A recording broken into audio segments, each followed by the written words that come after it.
बिस्मिल्लाहिर्रहमानिर्रहीम। सवाल यह है कि अगर कमेटी में शामिल मुकल्लफ अपने साल के मुनाफा में से कमेटी अदा करता रहे और खुमुस की तारीख़ आने से पहले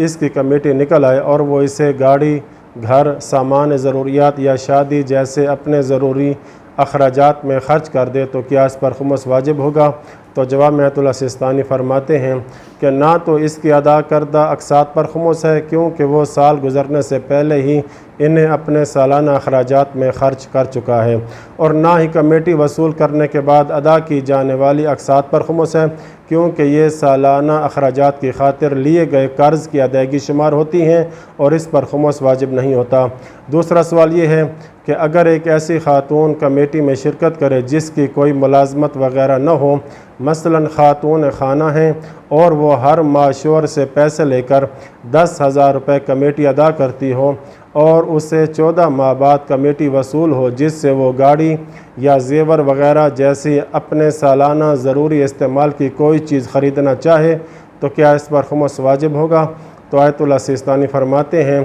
कि वो ऐसा कर सकती है कि हर अदा करदा किस्त का अपना अलग से शुमार कर ले और जिन अक़सात पर इनकी मलकियत के दिन के बाद से पूरा साल गुज़र जाए इनका खुमुस अदा करे।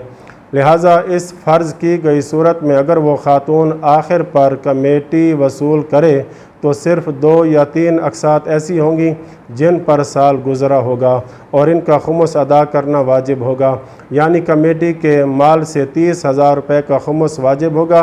और उसके लिए जायज़ है कि बाकी माल का खुमुस निकाले बग़ैर इसे अपने ज़रूरी सालाना अखराजात में ख़र्च कर ले। लेकिन अगर वो